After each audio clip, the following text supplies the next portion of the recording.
Dear students, मैं हूं विवेक जैन और मेजरमेंट के इस पार्ट में हम लोग देखेंगे प्रिंसिपल ऑफ होमोजेनिटी। जैसा पहले मैंने आपको बताया था कि ये एक बहुत ही सिंपल चैप्टर है और इसका सबसे बड़ा फायदा ये है कि इसमें केवल 4 या 5 ऐसे एरिया हैं जिनसे आईआईटी और नीट में क्वेश्चन आते हैं। ठीक है, इसमें सबसे इम्पोर्टेंट है एरर्स इन मेजरमेंट। और आईआईटी की अगर मैं बात करूं तो उसमें इंस्ट्रूमेंट जैसे वर्नियर कैलिपर्स, स्क्रू गेज, इन पर बेस्ड क्वेश्चन बहुत सारे पूछे जाते हैं। ठीक है, तो आइए देखते हैं प्रिंसिपल ऑफ होमोजेनिटी। सबसे पहले इसको एक एग्जाम्पल से समझते हैं। देखिए, आप मार्केट से कुछ टमाटर लेके आ रहे थे। फॉर एग्जाम्पल आप ये 4 टमाटर मार्केट से लेके आ रहे थे और रास्ते में आपके 2 प्याज गिर जाएं, तो क्या बचेगा? तो आप लोग फिर वही कहेंगे कि सर जब टमाटर लेके आ रहे थे तो प्याज कैसे गिरेंगी। ठीक है, तो वही मैं आपसे कह रहा हूँ, यही प्रिंसिपल कहलाता है प्रिंसिपल ऑफ होमोजेनिटी। इसका मतलब ये है कि जब आप टमाटर लेके आएंगे तो टमाटर ही गिरेंगे। ठीक है, टमाटर में से प्याज को माइनस नहीं कर सकते हैं। ना का मतलब ये हुआ कि सेम क्वांटिटी को ही हम ऐड कर सकते हैं और उन्हीं को हम सब्ट्रैक्ट कर सकते हैं। जैसे टमाटर में आप टमाटर को ही जोड़ सकते हो और प्याज में प्याज को जोड़ सकते हो। टमाटर और प्याज आपस में नहीं जोड़ सकते। बिल्कुल वैसे ही 5 किलोग्राम प्लस 3 मीटर ये आपस में नहीं जोड़ सकते, ना ही इनको आप माइनस कर सकते हो। ठीक है, 5 किलोग्राम में 3 किलोग्राम को आप ऐड कर सकते हैं। 5 kilogram plus 3 kilogram equal to आएगा 8 किलोग्राम। यहाँ पर हमें 5, 3 और 8 जो भी नंबर लिखे हैं, इन नंबर से कोई मतलब नहीं होता है। हमें सिर्फ देखना है किलोग्राम में किलोग्राम को ऐड करेंगे तो किलोग्राम आएगा और किलोग्राम में से किलोग्राम को सब्ट्रैक्ट करेंगे तब भी किलोग्राम ही आएगा। ठीक है, यदि कभी ऐसा आ जाए किलोग्राम माइनस किलोग्राम तो आपको यहाँ पर जीरो नहीं लिखना है, आपको लिखना है किलोग्राम। ठीक है ना, आपको ये सब नहीं देखना है कि नंबर क्या है, भले ही जीरो हो तब भी आपको उसकी यूनिट किलोग्राम ही लिखनी है। ठीक है, इन बातों का आप ध्यान रखना। अब आइए देखते हैं प्रिंसिपल ऑफ होमोजेनिटी की डेफिनेशन। ये क्या होती है? प्रिंसिपल ऑफ होमोजेनिटी कहलाता है कि वी कैन एडिट और सब्ट्रैक्ट सेम क्वांटिटी। ठीक है, ये कहलाता है प्रिंसिपल ऑफ होमोजेनिटी। तो प्रिंसिपल ऑफ होमोजेनिटी की डेफिनेशन क्या होगी? Only those physical quantity can be added और subtract which have same dimensions. ठीक है ना, में सिर्फ लेंथ को ऐड कर सकते हैं। ठीक है, मास में मास को ऐड कर सकते हैं, टाइम में टाइम को ऐड कर सकते हैं।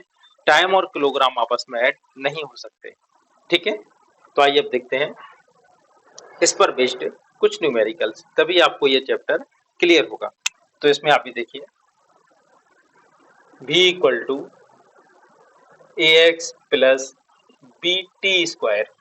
ठीक है, where v is velocity, x is displacement and t is time. Find dimension of a and b. ठीक है, तो आपको ये क्वेश्चन गिवन है v equal to ax plus bt square. इसमें v वेलोसिटी है, x डिस्प्लेसमेंट है और t टाइम है और आपको a और b की डायमेंशन फाइंड करनी है। तो आप यहाँ पर देखिए, जितनी भी क्वांटिटी आपस में ऐड या सब्ट्रैक्ट होती हैं उन सभी की डायमेंशन इक्वल होती हैं। ठीक है, तो dimension of v equal to dimension of ax equal to dimension of a bt square. ठीक है, तो dimension of v equal to क्या होगा? Dimension of ax। ठीक है, और v की डायमेंशन क्या होती है? v का डायमेंशन फॉर्मूला लिख सकते हैं LT माइनस 1 मीटर पर सेकेंड। ठीक है ना, तो length over time equal to dimension of a x, a और एक्स का कितना होगा L, तो ए की डायमेंशन क्या आएगी T to the power minus 1 या T इनवर्स। इसी को आप लिख सकते हैं M0 T0 sorry M0 L0 T minus 1। ठीक है, अब आप ये देखिए डायमेंशन ऑफ V और किसके इक्वल होगी? Dimension of BT square. ठीक है ना, v की डायमेंशन BT स्क्वायर की डायमेंशन के भी इक्वल होगी। ठीक है, तो v की डायमेंशन क्या होती है अभी हम लिख चुके हैं LT माइनस 1। ठीक है, इक्वल टू b, टाइम का क्या होगा T स्क्वायर। ठीक है। तो बी की डायमेंशन क्या होगी, L T minus one over T square, इससे बी की डायमेंशन आएगी एल टी माइनस थ्री। ठीक है। देखिए इसमें बहुत छोटे छोटे कॉन्सेप्ट हैं और उन पर बेस्ड आप सबसे पहले बेसिक प्रॉब्लम देखिए, धीरे धीरे क्वेश्चन का लेवल बढ़ता जाएगा और आपका ये लेवल आईआईटी लेवल तक के क्वेश्चन आपसे आराम से बनेंगे यदि आप छोटे छोटे कॉन्सेप्ट को ढंग से समझते हैं। ठीक है। आइए इस पर बेस्ड एक और न्यूमेरिकल देखते हैं।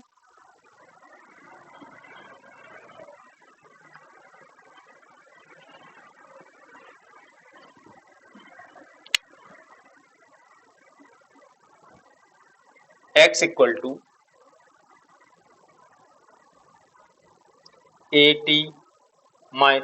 T plus b minus T square over c भी प्लस डी ओवर एफ। ठीक है। Where x is displacement, t is time, v is velocity and f is force. Find dimensions of a, b, c and d. ठीक है। Principal हमारा वही होगा। सबसे पहले x की जो डायमेंशन होगी वो किसके इक्वल होगी, dimension of x equal to dimension of a T, इस पूरे की डायमेंशन और d ओवर f, इन सभी की डायमेंशन आपस में इक्वल होंगी। ठीक है। अब आप ये देखिए x की डायमेंशन ए टी के इक्वल है तो ये सबसे बन जाएगा a इक्वल टू क्या आएगा x ओवर टी, तो a इक्वल टू हो जाएगा x की वैल्यू हो गई l, t की जगह हम कैपिटल T लिख सकते हैं equal to L T minus one. ठीक है ना। ये a की डायमेंशन है, यहाँ पर a का मतलब कांस्टेंट है ना कि एक्सीलरेशन, आप लोग कंफ्यूज मत होना इसमें। ठीक है। तो a की डायमेंशन क्या होगी एल टी माइनस वन। ठीक है। सेकंड x की डायमेंशन इसके भी इक्वल होगी b minus T square over c भी। ठीक है। अब यहाँ पर एक प्रॉब्लम और आती है कि यहाँ पर दो दो वेरिएबल एक साथ हैं b और c। ठीक है। तो इसको आप कैसे सॉल्व करेंगे, तो आप यहाँ पे देखिए एक और आपको दिखाई दे रहा है b माइनस टी स्क्वायर। ठीक है ना। b में से टी स्क्वायर तभी माइनस होगा जब दोनों की डायमेंशन इक्वल होगी, तो dimension of b equal to dimension of t square. ठीक है। तो इसका यहाँ पर वैल्यू पुट कीजिए, x इक्वल टू बी की जगह t square minus T square over c, और v की डायमेंशन हमें मालूम है एल टी माइनस वन। ठीक है। इससे x इक्वल टू, अब आपको एक बात ध्यान रखना है, T square minus T square equal to T square ना कि जीरो। ठीक है। बहुत से स्टूडेंट यहाँ पे गलत कर देते हैं, इसको T square minus T square को जीरो लिखकर। ठीक है। तो आपको क्या लिखना है, time square minus time square equal to time square. ठीक है। तो ये क्या होगा T square over C L T minus one, ऊपर जाके हो जाएगा T to the power three, x equal to क्या होगा T to the power three over C L, इससे c इक्वल टू क्या आएगा c equal to T to the power three over l, और x की डायमेंशन भी होगी l। ठीक है ना। तो नीचे हो जाएगा एल स्क्वायर, इससे आएगा l to the power minus two T to the power three, m की वैल्यू यहाँ पर जीरो है, m to the power zero l to the power minus two T to the power three. ठीक है। ये c का dimension formula हो गया। इसके बाद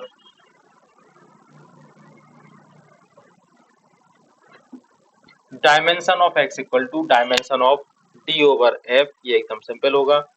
d इक्वल टू x की डायमेंशन होगी l और f का क्या होता है M L T minus two, इससे d की डायमेंशन आ जाएगी M L square T minus to.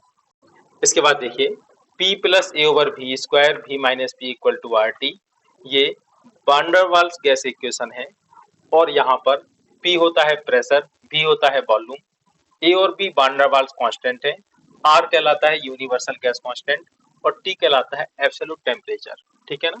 आपको फाइंड करना है dimensions of A and B. ठीक है।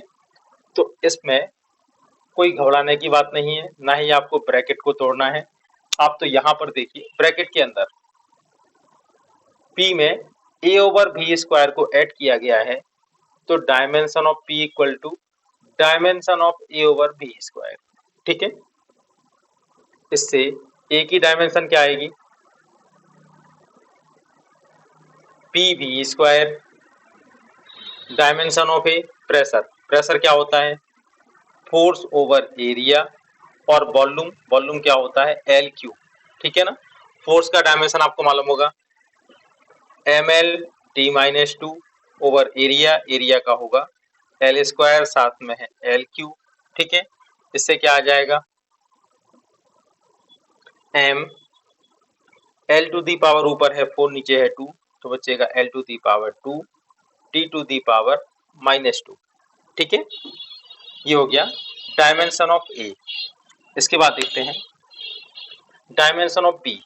तो आप यहाँ पे देखिए v minus P, V minus P. ठीक है ना, v में से b को माइनस किया गया है, और माइनस कौन सी क्वांटिटी को हम कर सकते हैं जिनकी डायमेंशन इक्वल हो, यहाँ तक हमें जाना ही नहीं है। ठीक है ना, तो आप b की डायमेंशन किसके इक्वल होगी v यानी एल क्यू। ठीक है, ये आईआईटी में आई हुई एक प्रॉब्लम देखते हैं, p equal to alpha over beta e to the power minus alpha Z over K dash theta. ठीक है, यहाँ p प्रेशर है, जेड डिस्टेंस है, के डैश बोल्ट्जमैन कांस्टेंट है, और थीटा टेम्परेचर है। ठीक है ना, आपको बोल्ट्जमैन कांस्टेंट का डायमेंशन फॉर्मूला गिवन है m to the power 1 l to the power 2 t to the power minus 2 और k माइनस 1 के यहाँ पर केल्विन या टेम्परेचर को रिप्रेजेंट करेगा। ठीक है ना, इस तरह के डायमेंशन फॉर्मूला जब आप हीट एंड थर्मोडायनामिक्स पढ़ेंगे तो उस चैप्टर में आपको फाइंड करना सिखाएंगे। अभी आपको डायरेक्ट वैल्यू गिवन है।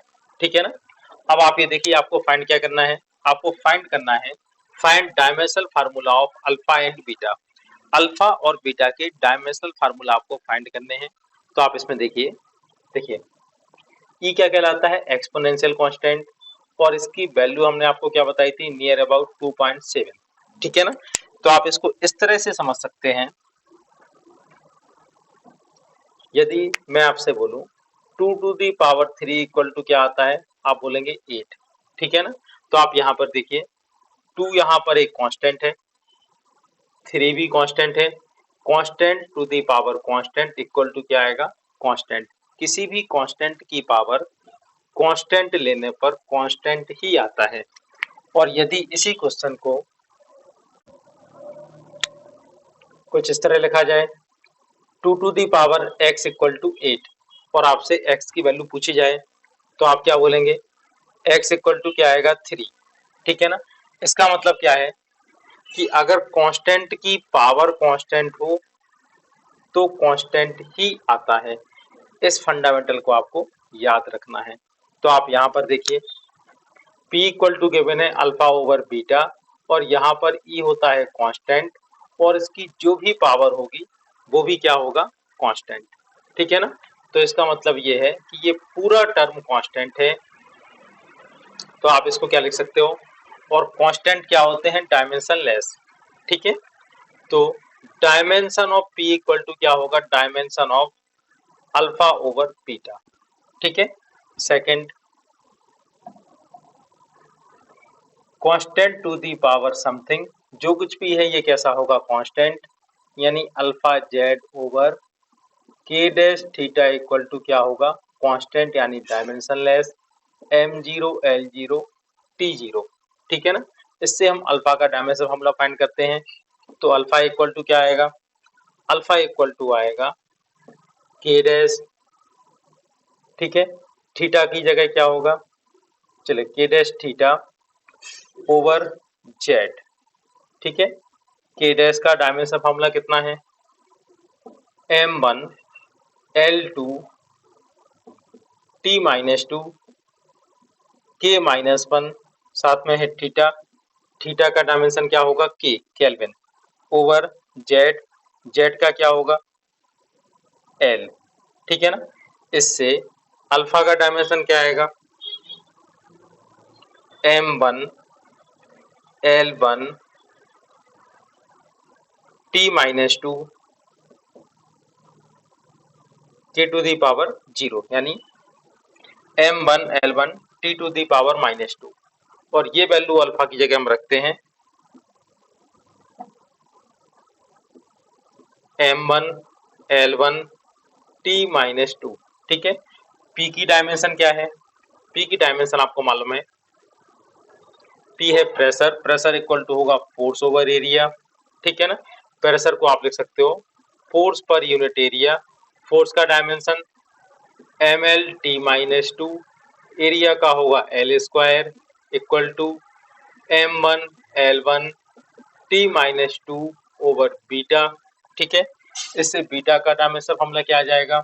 इससे आएगा बीटा इक्वल टू m से m कैंसिल हो जाएगा, l से l कैंसिल होगा, t टू दी पावर -2 से t to the power -2 cancel होगा, बीटा इक्वल टू हो जाएगा l स्क्वायर। ठीक है,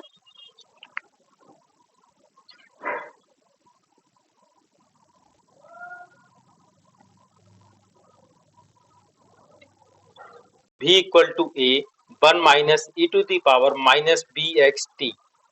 ठीक है, यहाँ v वेलोसिटी है, x डिस्प्लेसमेंट है, t टाइम है और a और b कांस्टेंट हैं जिनके डायमेंशन फार्मूला आपको फाइंड करना है। Find dimension formula of a and b in this given equation. ठीक है, तो आप सबसे पहले ये देखिए कि 1 माइनस समथिंग। ठीक है, 1 क्या है? नंबर। इस ब्रैकेट को देखिए। ठीक है, 1 माइनस समथिंग, तो कांस्टेंट माइनस समथिंग, कांस्टेंट में से कांस्टेंट को ही माइनस कर सकते हैं, यानी e to the power -bxt। इसका डायमेंशन फार्मूला क्या आएगा? m0 l0 t0। ठीक है, अब आप ये देखिए E भी कांस्टेंट होता है, पहले भी आपको बता चुके हैं, इसकी वैल्यू नियर अबाउट होती है 2.7। ये होता है एक्सपोनेंशियल कांस्टेंट। ठीक है, तो आप ये देखिए constant to the power something equal to constant, जैसा मैंने पहले भी आपको बताया था, कांस्टेंट की पावर कांस्टेंट होगी तो कांस्टेंट आएगा। तो यहाँ पर E means constant, m0 l0 t0 ये भी कांस्टेंट है, तो पावर भी क्या होगी? कांस्टेंट। और पावर भी कैसी क्वांटिटी होगी? Dimension less. तो आप ये देखिए bxt इक्वल टू हो जाएगा m0 l0 t0, इससे b इक्वल टू क्या आएगा? m0 l0 t0 over x into T. x की डायमेंशन होगी l और t की होगी t, इससे आ जाएगा l -1 t -1। ठीक है ना, l to the power -1 t to the power -1, ये हो गई dimension of b।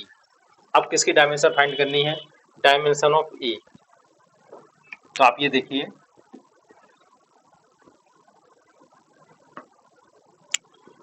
v equal to क्या होगा? Dimension of v equal to dimension of a, क्योंकि ये जो भी लिखा है ये कैसा है? Dimension less.